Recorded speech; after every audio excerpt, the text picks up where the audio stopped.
주기도문은 예수님께서 제자들에게 가르쳐 주신 기도의 모범입니다. 이 주기도문을 아마도 제자들이 이 기도를 오늘날처럼 우리가 외우듯이 그렇게 주기도문을 하지는 않았을 겁니다.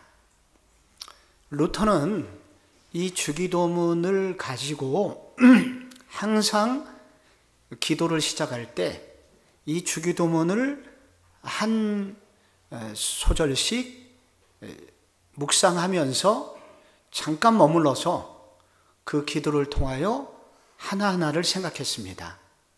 하늘에 계신 우리 아버지여 하면서 우리 아빠와 나 사이에 거리감이 있는 것이 무엇인가 생각하였습니다. 그리고 아빠가 안 되는 것 같으면 무엇이 문제인가 생각하고 회개의 기도를 드렸습니다. 그리고 내가 정말 아빠라고 부를 수 있는 그런 감격이 들면 그렇게 아빠가 되신 하나님께 감사의 기도를 드렸습니다. 그런 방식으로 그는 이 주기도문을 한 소절씩 가지고 그렇게 기도하는 것을 기도의 시작으로 삼았는데 그때마다 기도의 불길이 마음에서 일어났다고 합니다. 그래서 그 불길을 가지고 이제 간구의 자리로 더 깊은 기도의 시간으로 나아가게 되었던 것이죠. 이 주기도문은 우리가 주문처럼 외워서는 의미가 없습니다. 우리의 예배 시간마다 주기도문을 매우 빠르게 외우고 그리고 새벽 기도마다 제가 주기도문을 하기 전에 김영옥 장로님이 먼저 막 빨리 주기도문을 외우시기 때문에 앞에 계세요. 그래서 저랑 친해서 이런 얘기 하는 겁니다, 여러분. 혹시 오해하진 마세요. 그래서 주기도문이 막 빠르게 막 암송이 돼야 되는데 주기도문은 그렇게 주문처럼 외우는 기도로서는 전혀 의미가 없는 기도입니다. 한 구절씩 우리가 끊어서 묵상하고 그것을 가지고 기도할 때 의미가 있습니다.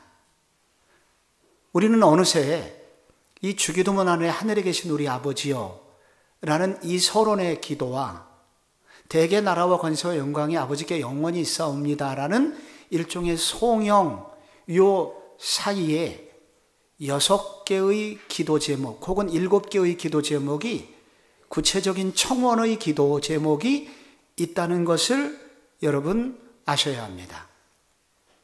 그런데 이제 뒤에 앞부분에 3개는 하나님의 영광을 위한 기도이고 뒤에 3가지는 우리 인간의 필요를 위한 기도입니다.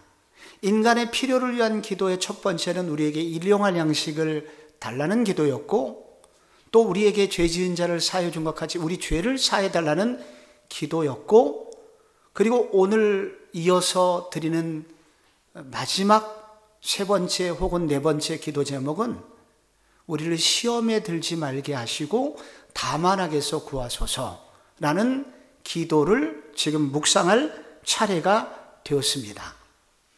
이것이 3가지일 수도 있고 4가지일 수도 있는데 우선은 3가지로 보는 것이 좋을 것 같습니다. 왜냐하면 이 다만 악에서 구하옵소서라는 그 뒷부분의 기도는 이거는 악인이라는 뜻이거든요. 다만 악에서 구하옵소서라고 할 때 그 악은 악인을 의미합니다. 이 악인이라고 하는 이 단어는 사탄을 의미할 수도 있고 또는 우리의 일상에서 만나는 나를 괴롭히는 악한 사람일 수가 있습니다. 그런데 일상에서 나를 괴롭히는 그 악인의 배후에도 사단이 역사해서 사단의 하수인의 역할을 하는 것이기 때문에 다만 악에서 구하옵소서라는 뒷부분에 악에서 구해달라는 그 기도는 이 사단의 공격으로부터 보호해달라는 기도입니다. 그래서 우리를 시험에 들게 하지 마시고 다만은 오히려 우리를 사단의 공격으로부터 우리를 지켜주소서라고 연결해서 보는 것이 일반적인 해석입니다. 따로 끊어서 기도의 내용을 삼는 것도 있지만 시험에 들게 하지 말라는 기도와 악에서 구해달라는 기도, 그것은 연결된 단어이기 때문에 이것을 하나로 보는 것이 우선 좋겠습니다. 이렇게 볼 때 기도 뒷부분에 인간의 필요를 위한 기도가 세 가지 청원 기도가 되는 것이죠. 그래서 우리를 시험에 들게 마시고 다만 악에서 오히려 사탄의 공격으로부터 우리를 지켜주소서라는 이 기도를 이제 인간의 필요를 위한 마지막 기도 제목으로 우리에게 알려주셨습니다. 성경에 보면은 하나님이 우리를 시험할 때도 있다는 구절이 나와요. 그리고 사단도 우리를 시험한다고 나오죠. 그래서 여기에 나오는 우리를 시험에 들게 하지 마옵시고라는 시험은 하나님이 주시는 시험일까요? 사탄이 주는 시험일까요? 도대체 누가 주는 시험일까요? 우선 이것을 이해하기 위해서 여러분 먼저 성경에서 시험이 두 종류가 있다는 것을 다시 한번 정리를 해보겠습니다. 시험에 들다 할 때 이 시험이라는 요 지금 헬라어 원문의 단어가 페일라소모스라는 단어입니다. 히브리어로는 이거를 마사라고 써요. 그런데 이 단어가 성경에서 사탄이 예수님을 시험하다 할 때 이 단어가 쓰임과 동시에 하나님이 아브라함에게 독자 이삭을 바치라는 하나님의 시험이라는 단어에도 같은 단어가 쓰였어요. 그래서 마태복음 4장에 보면은 그때 예수께서 성령에게 이끌려 마귀에게 시험을 받으시러 광야로 가사 할 때 이 단어도 페일라스모스. 히브리서 11장 17절도 아브라함은 시험을 받을 때에 믿음으로 이삭을 드렸다 했을 때도 같은 단어예요. 그런데 여러분, 시험의 단어는 같지만 시험의 목적은 전혀 다르죠. 하나님이 시험하시는 목적은 성도들의 신앙을 성장시키기 위하여 시험을 주시지만 사탄은 우리를 멸망시키기 위하여 시험을 합니다. 그래서 성경에서 같은 단어지만은 좋은 의미로 시험을 설명을 할 때는 언제나 영어 성경은 구분이 되어 있어요. 앞부분의 시험을 테스트라고, 테스트, 기말고사, 중간고사, 테스트라고 이렇게 번역을 했지만 사탄의 시험은 언제나 템프테이션, 유혹이라고 그렇게 번역을 했습니다. 그래서 성경에 우선 테스트가 나온다는 것을 우리는 알 필요가 있습니다. 이 테스트는 그러니까 누가 하는 거예요? 하나님이 하는 것입니다. 그런데 하나님이 왜 성도들을 테스트하시냐? 거기 1번에 괄호가 나와요. 시험하고. 뭐라고 써야 돼요? 하나님은 성도들의 신앙 성장을 위하여 시험을 주실 때가 있다. 이런 시험을 하나님이 주시는데, 그래서 야고보서 1장 2절에 보면은 내 형제들아 너희가 여러 가지 시험을 당하거든 온전히 기쁘게 여기라. 이는 믿음의 시련이 인내를 만들어내는 줄 알미라. 좋은 의미에서 여기 시험이라는 게 나와요. 여기에 나오는 단어들은 보통 테스트 혹은 트레이닝, 테스트는 사실은 우리를 훈련시키는 트레이닝 하려고 테스트를 하는 거거든요. 그렇게 영어 단어는 번역을 하고 있어요. 여러분, 학생들에게 선생님이 시험을 주십니다. 시험 문제를 주죠. 이 시험 문제를 주는 이유는 언제나 실력 향상을 위해서입니다. 학생들의. 선한 선생님은 결코 학생들을 골탕 먹이기 위하여 시험 문제를 내시지 않습니다. 어떻게 하면 우리 학생들이 실력이 성장할까? 그런 목적으로 선생님이 문제를 내시죠. 선한 선생님이신 하나님은 성도들에게 종종 시험을 주세요. 안타깝게도 시련도 주세요. 안 주시는 게 아닙니다. 그런데 언제나 감당할 만한 시험을 주세요. 왜냐하면 선한 선생님이신 하나님이 주시는 시험은 우리를 죽이거나 골탕 먹이려고 주시는 시험이 아니기 때문입니다. 오직 한 가지 왜 주셔요? 성도들의 신앙의 성장을 위하여, 혹은 더 깊은 뜻을 위하여 주시기 때문입니다. 그래서 고린도전서 10장 13절의 시험에 관해서 나오는 구절이 사람이 감당할 시험 밖에는 너희가 당한 것이 없나니 오직 하나님은 신실하사 너희가 감당하지 못할 시험당함을 허락하지 아니하시고 시험당할 즈음에 또한 피할 길을 내사 너희로 능히 감당하게 하시느니라. 그렇게 말씀을 해주셨고, 신명기에 광야 생활하는 이스라엘 백성들에게도 시험을 주셨는데, 하나님을 정말로 사랑하는지, 이 말은 하나님을 더 뜨겁게 사랑하도록 다른 것을 의지하지 않고 하나님을 더욱 사랑하도록 하시기 위해서 시험을 주셨다는 거예요. 하나님이 아브라함에게 어느 날 독자 이삭을 바치라, 그것도 번제로 바쳐라 라는 시험을 주시죠. 그게 시험이라고 창세기 22장 1절에 버젓이 나와요.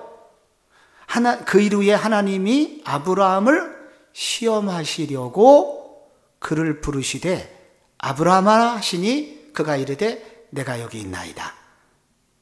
너는 네 사랑하는 독자 이삭을 데리고 모리아산으로 가서 그를 번제로 드려라 라고 하나님이 아브라함에게 시험을 하세요. 너무하는 시험이죠.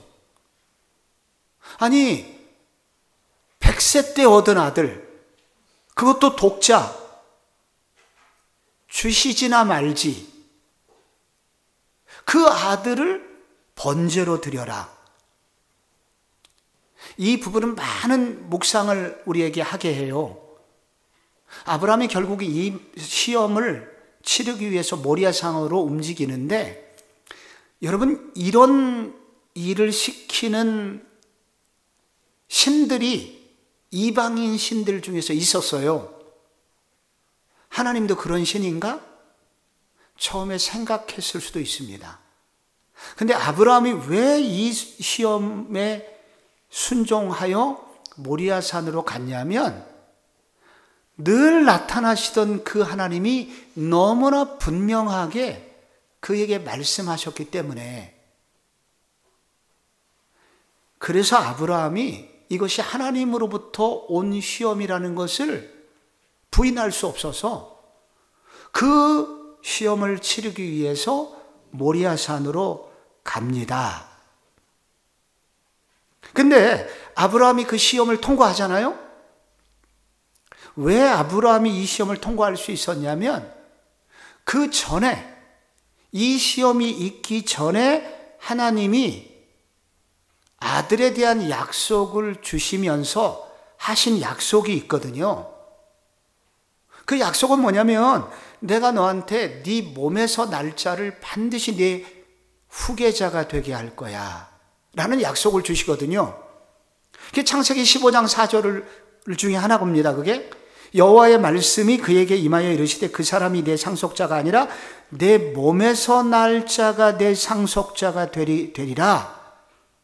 그리고 이거 한두 번이 아니에요. 또 말씀하시되 창세기 17장 6, 7절에는 네 후손을 심히 번성하게 해서 민족을 이루게 하고 네 허리에서 왕들이 나오게 될 거야 라는 약속을 하죠.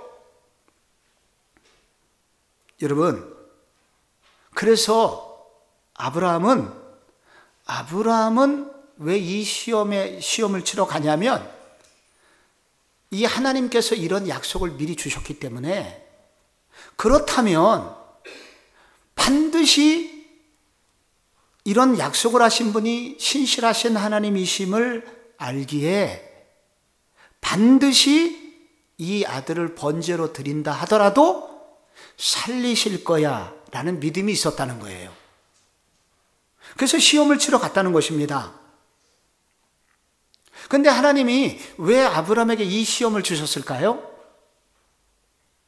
하나님이 아브라함에게 왜 이 어려운 시험을 왜 고통스러운 문제를 주셨을까요? 그것은 아브라함에게 너의 진짜 소망이 무엇인지 묻고 계신 거예요. 예전에는 소망이 하나님뿐이었습니다만 이삭이 태어나고 난 후부터 아브라함이 소망이 2개가 생기기 시작했습니다. 하나님을 믿기도 하지만 이제 점점 그 소망이 아들 이삭에게 옮겨가는 거예요. 옛날에는 하나님 한 분만 아브라함에게 기쁨이었는데 점점 그 기쁨을 주는 대상이 이삭을 보기만 해도 힘이 생기는 거예요. 그래서 하나님은 이렇게 되면 어떻게 되죠? 이삭이 점점 좋아지고 이삭에게 더 소망을 두게 되고, 그래서 이삭을 향한 기대가 점점 커지면 커질수록 큰일 나는 일이 생겨요. 하나님을 잊어버리게 되죠. 선물을 받았는데 선물을 주신 이를 잃어버리고 선물 그 자체를 계속 묵상하게 되면 선물을 주신 이하고 관계가 끊어지게 되고 더 이상 선물을 받을 수 없게 돼요. 그래서 하나님은 아브라함에게 이 시험을 주심으로써 너의 진정한 소망이 무엇이지? 너의 진정한 기쁨의 대상이 무엇이지? 네 속에 지금 헷갈리고 있는 게 무엇이지? 이것을 지금 질문하시는 거예요.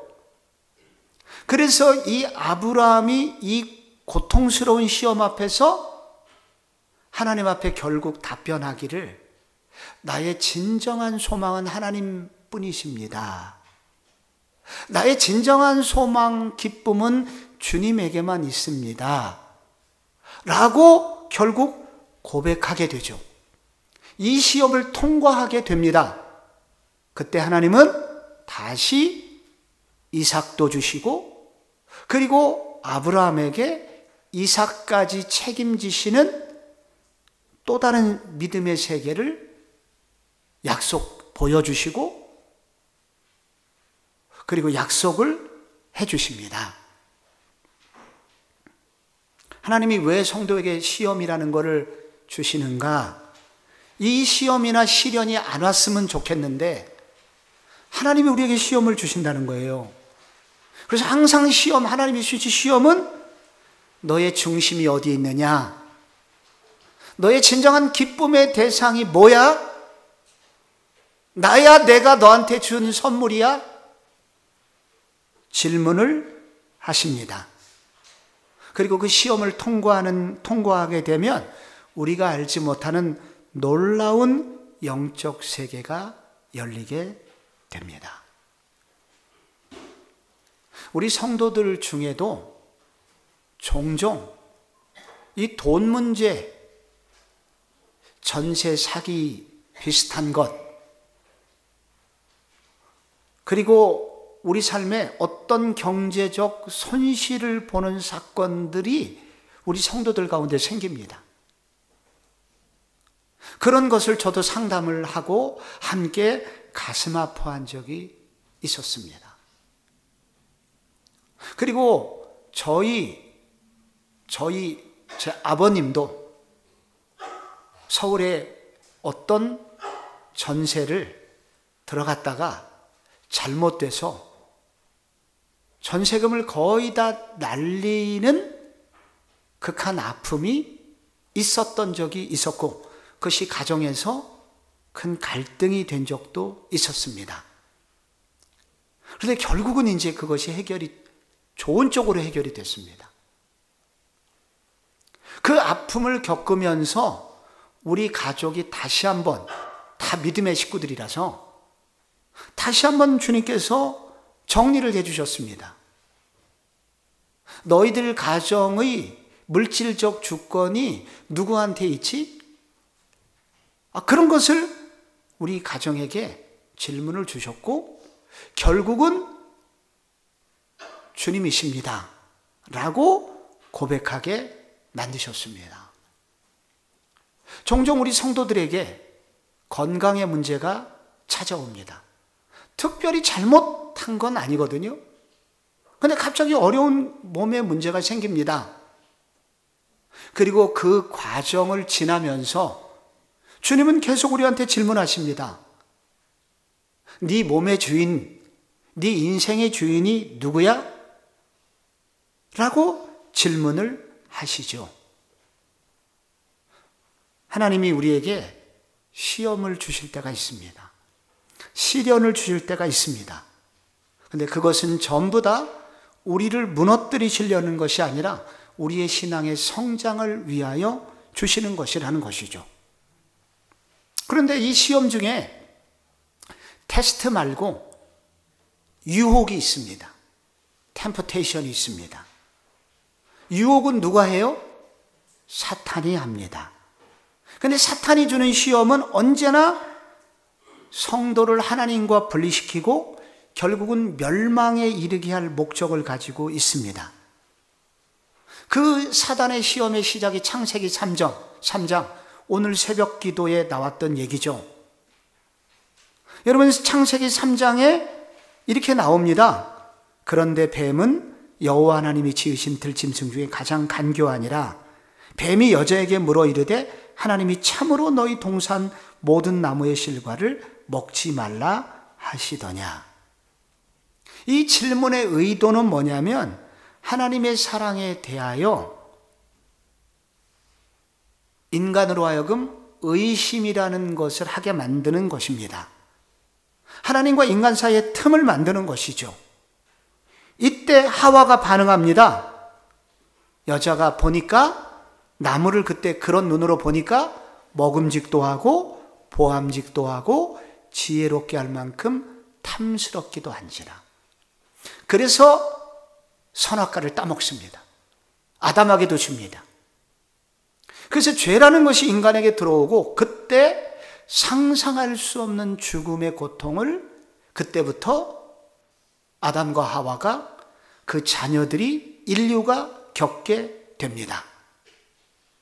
여기서 우리는 사단의 시험은 우리를 죽이기 위한 시험인 것을 분명히 알 수 있으며, 또 한 가지 여기서 사단의 침투 경로를 알게 됩니다. 요 구절을 또 다른 방식으로 설명한 것이 요한 1서 2장 15절입니다. 이 세상이나 세상에 있는 것들을 사랑하지 말라. 누구든지 세상을 사랑하면 아버지의 사랑이 그 안에 있지 아니하니 이는 세상에 있는 모든 것이 육신의 정욕과 안목의 정욕과 이생의 자랑이니 다 아버지께로부터 나온 것이 아니고 세상으로부터 온 것이다. 여러분, 여기 육신의 정욕이 나오죠? 하와가 그거 선악과를 보니까 먹음직도 하고, 이게 육신의 정욕입니다. 보암직도 하고 안목의 정욕입니다. 지혜롭게 할 만큼 탐스럽도다 이생의 자랑입니다. 이런 것들을 통해서 사탄은 성도들과 하나님 사이를 이간질해서 결국은 멸망케 하는 시험이 있다는 거예요. 광야 이스라엘 백성들의 큰 적 중에 하나는 아말렉이었습니다.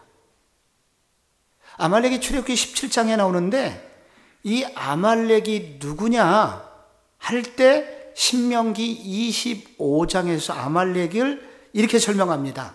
너를 길에서 만나 너의 피곤함을 타서 네 뒤에 떨어진 약한 자들을 쳤느니라. 광야의 수십만 대군이 이동을 하다 보니까 뒤처진 노약자들, 어린이들, 힘 빠진 분들, 몸이 성치 못한 분들, 뒤에 처지는 이스라엘의 약점을 공격하여 자기들의 이득을 챙기는 무리가 아말렉 족속입니다. 하나님은 그들을 진멸하라고 하셨죠. 그 아말렉 족속을.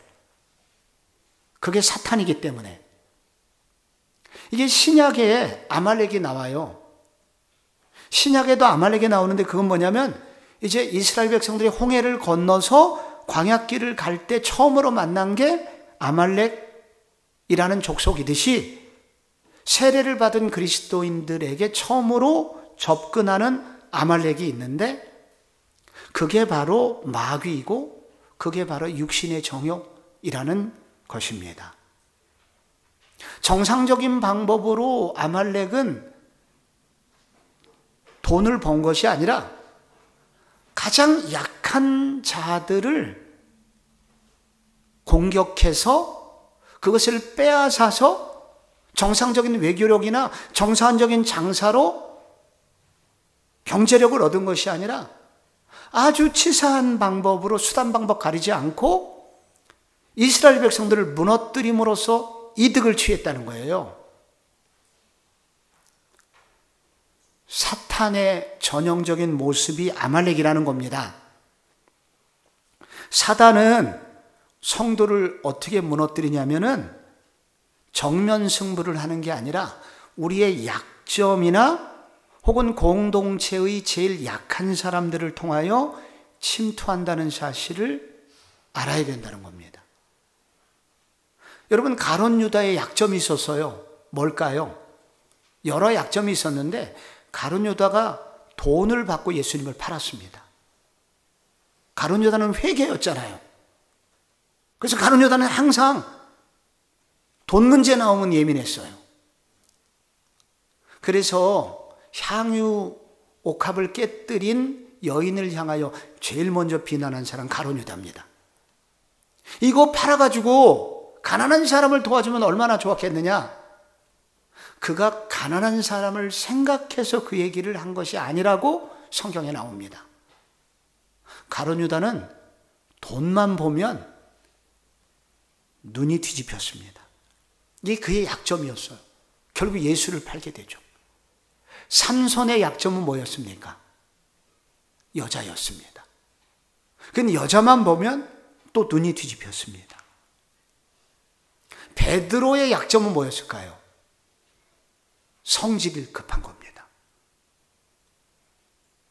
무엇이든지 떵떵거리고 호언장담부터 하는 것입니다. 그게 베드로를 무너뜨립니다. 롯이라는 사람, 아브라함의 조카, 약점이 뭐였습니까? 세상을 사랑하는 것이었습니다. 여러분, 이런 약점들이 그들을 무너뜨렸습니다. 이거를 틈타가지고 오늘날 이 아말렉이 성도를 동일하게 공격하고 있다는 거예요.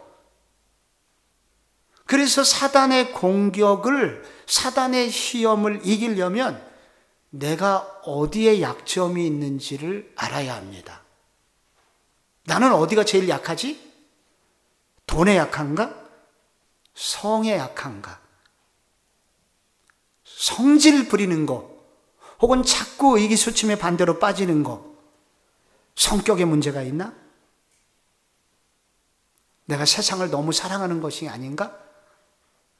이런 것들이 여러분, 사단이 성도를 시험에 들게 하는 통로라는 사실을 우리에게 알려주고 있습니다. 근데 여기서 우리가 사단의 문제를 대할 때 이 성경을 연구하는 학자들은 굉장히 주의할 것이 있다고 우리한테 알려줍니다. 그것은 뭐냐면은 두 가지가 우선 큰 게 있는데, 하나는 영적인 과신주의라는 게 있어요. 영적인 과신주의는 뭐냐면은 나는 영적으로 완벽한 사람이야. 나는 충만한 사람이야. 하면서 영적인 교만을 부리는 사람이 사단의 제물이 되기가 매우 쉽다는 것을 하나 알려줍니다. 이것이 고린도 교회의 문제였습니다. 이 고린도 전서 4장 8절에 보면 이런 게 나와요. 너희가 이미 배부르며 부요하며 우리 없이 왕노릇 하였도다. 고린도 교회에 무슨 일이 있었냐면 예배 드릴 때 성령 체험이 그렇게 많았습니다. 그래서 성경에 나오는 웬만한 은사들이 있잖아요. 방언, 예언, 신유, 영분별, 수많은 은사들이 예배를 드릴 때 성령의 역사가 그들에게 나타났던 겁니다. 이런 일이 있었던 거예요. 그런데 그들이 이런 상태, 영적으로 충만하다 보니까 그들 스스로 나는 천국인이야, 나처럼 믿음 좋은 사람이 없어, 이렇게 생각을 하게 되었습니다. 그 결과 그들은 유혹의 무방비 상태가 됐고, 고린도 교회는 교회 중에서 최악의 죄를 저지르는 최악의 죄들에 결국 빠지고 맙니다. 교회는 극심한 분열을 겪게 됩니다. 바울의 근심 덩어리가 됩니다. 사탄은 지금도 여러분 이런 영적인 과신을 하는 사람들에게 사단은 더 극성을 부리며 그들을 흔들어낸다는 것을 주의시키고 있습니다. 근데 또 하나 주의해야 될 게 있습니다. 영적 과신주의도 주의해야 되지만 또 하나는 사탄 열광주의도 성경은 주의를 명합니다. 모든 일을 잘못된 것은 전부 다 사탄이나 귀신하고 연결시키는 신앙적 태도, 이거를 사탄 열광주의라고 말합니다.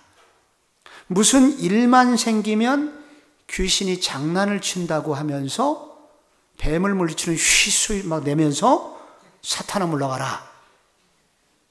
무슨 병만 생기면 귀신을 쫓아내야 된다고 호들갑을 떠는, 이거를 사탄 열광주의라고 합니다.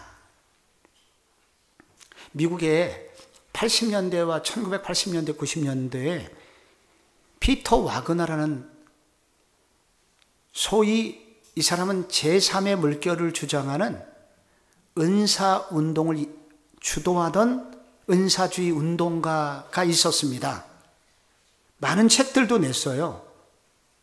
근데 이분이 뭐라고 주장을 했냐면, 세상이 이렇게 시끄러운 이유는 바울이 1세기에 에베소에 갔을 때 에베소 사람들이 섬겼던 큰 여자 우상 아데미가 있었습니다.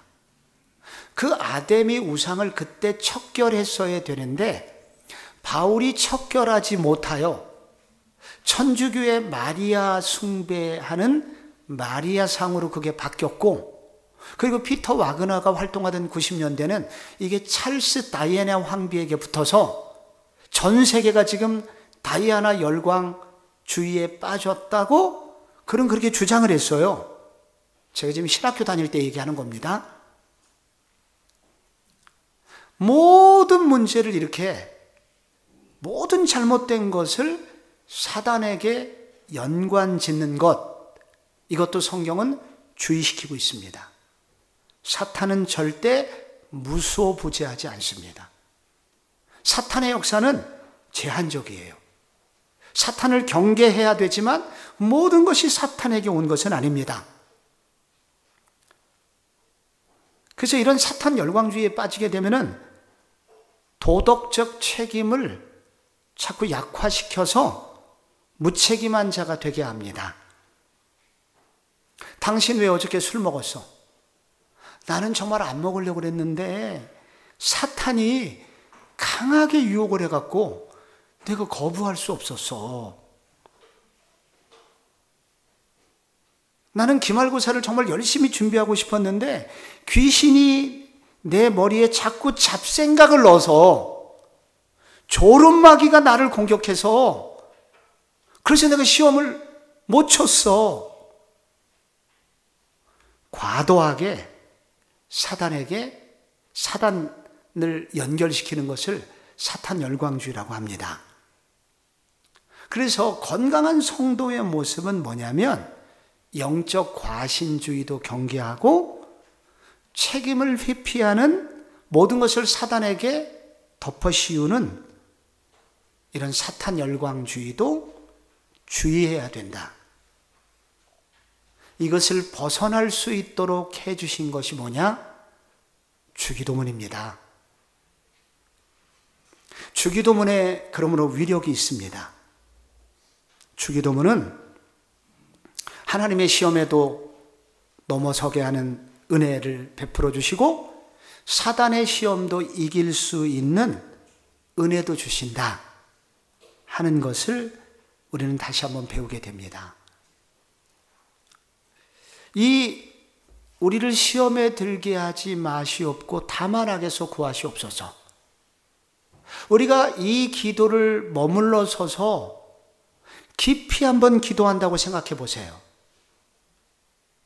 주님, 제가 시험에 들지 않는 은혜를 주옵소서 라고 여러분이 기도를 시작했다고 생각해 보세요. 그럼 오늘 배운 대로 이런 기도를 하면 어떤 효과를 얻게 되냐면, 먼저 내가 지금 고통당하고 있는 이 시험이 하나님으로부터 온 것인지 사탄으로부터 온 것인지 구분하게 해주십니다. 그리고 하나님으로부터 온 시험이라면 이 시험을 통해서 나를 더 아름답게 하실 하나님을 바라보도록 만들어줍니다. 언제?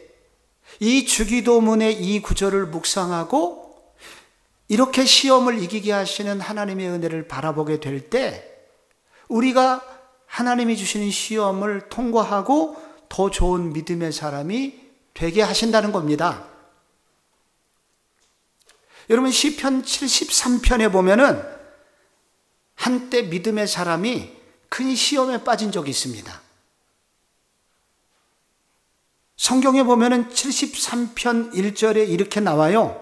하나님이 참으로 이스라엘 중 마음이 정결한 자에게서 선을 행하시나 나는 거의 넘어질 뻔하였고 나의 걸음이 미끄러질 뻔하였다. 여기 미끄러질 뻔하였다는 것은 신앙생활을 떠날 뻔했다는 거예요. 근데 이거는 사탄이 시험을 한 상황이 아닙니다. 스스로 시험에 든 거예요. 왜 시험에 들었습니까? 시편 73편의 사람은 믿음이 좋았고 교회 생활을 열심히 한 사람이었습니다. 그런 청년이었다고 쳐요. 그리고 11조 생활도 열심히 했습니다. 그런데 이 청년이 지금 취업을 못하고 있습니다. 결혼도 못하고 있습니다. 근데 세상에서 놀던 친구는 벌써 좋은데 취업을 했어요. 결혼도 했어요. 청년은 질문합니다. 하나님은 살아계신가? 하나님이 살아계시다면 어떻게 이런 일이 나한테 있습니까? 그래서 시험에 거의 넘어질 뻔한 사람이 오늘 시인인 거예요. 시편 73편에. 그런데 다행스럽게 이 시험에 든 이 시인이 너무 잘한 게 있어요. 계속 기도를 한 겁니다. 주님, 도대체 왜 그러냐고. 왜 이런 일이 나한테 생겼냐고. 그랬더니 18절에 어떻게 됐습니까? 하나님의 성소에 들어갈 때에야 그들의 종말을 내가 깨달았나이다. 갑자기 하나님께서 그들의 종말을 보여주신 거예요.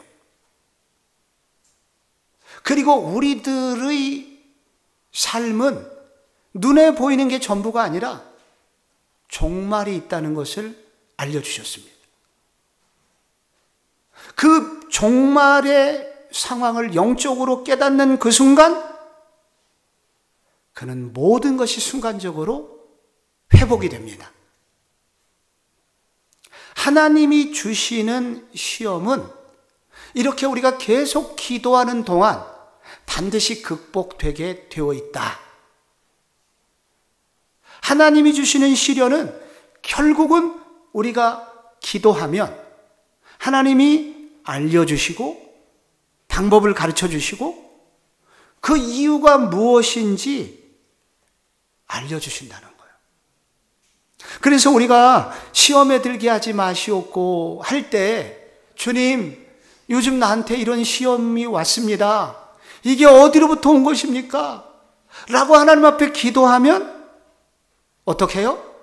하나님이 반드시 알려주시고 또 기도하면 그 시험의 목적이 무엇인지, 이 시험을 통해서 하나님이 나에게 무엇을 이루기를 원하시는지를 알려주신다는 겁니다.